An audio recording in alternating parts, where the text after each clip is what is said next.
నమస్తే welcome to four sides TV. మేడారంలో సమ్మక్క సారలమ్మలకు భక్తులు సమర్పించిన బెల్లం పక్కదారి పడుతోందని, భక్తులకు కనీసం ప్రసాదంగా కూడా ఇవ్వటం లేదంటూ ఫోర్ సైడ్స్ టీవీలో ప్రసారమైన ప్రత్యేక కథనం ప్రకంపనలు సృష్టించింది.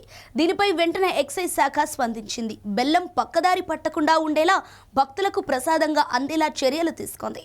దీనికోసం నూతనంగా కార్యక్రమం చేపట్టింది. ఆధార్ కార్డుతో లింకు పెట్టింది. మేడారం జాతరకు వెళ్లడానికి కొత్తగా ఆధార్ కార్డుతో లింక్ ఏమిటని అనుకుంటున్నారా? అయితే ఈ కథనం చూడాల్సిందే. మేడారం సమ్మక్క సారలమ్మల జాతరకు వెళ్లే భక్తులు ఖచ్చితంగా ఆధార్ కార్డు తీసుకుని వెళ్లాలని అధికారులు ఆదేశాలు జారీ చేశారు. వనదేవతలకు నిలువెత్తు బంగారం సమర్పించే భక్తులకు ప్రసాదం అందించడానికి బెల్లం గుడుంబ వ్యాపారులకు చేరకుండా అడ్డుకోవటానికి ఈ కార్యక్రమం చేపడుతున్నట్లు అధికారులు తెలిపారు. ఆధార్ ఉంటేనే మొక్కు చెల్లించే అవకాశం ఉంటుందని స్పష్టం చేశారు. మేడారంలో వనదేవతలకు సమర్పించడానికి నిలువెత్తు బంగారాన్ని కొనుగోలు చేసిన భక్తుల వివరాలు సేకరించి తమకు అందజేయాలని అక్కడి వ్యాపారులకు ఎక్సైజ్ శాఖ అధికారులు జారీ చేశారు. భక్తుల నుండి Aadhaar xerox copy, phone number, ఇంటి అడ్రస్ తీసుకోవాలని పేర్కొంది. సమ్మక్క సారలమ్మలకు సమర్పించిన బెల్లం పక్కదారి పట్టకుండా ఈ ప్రయోగం చేస్తున్నామని ఎక్సైజ్ శాఖ తెలిపింది.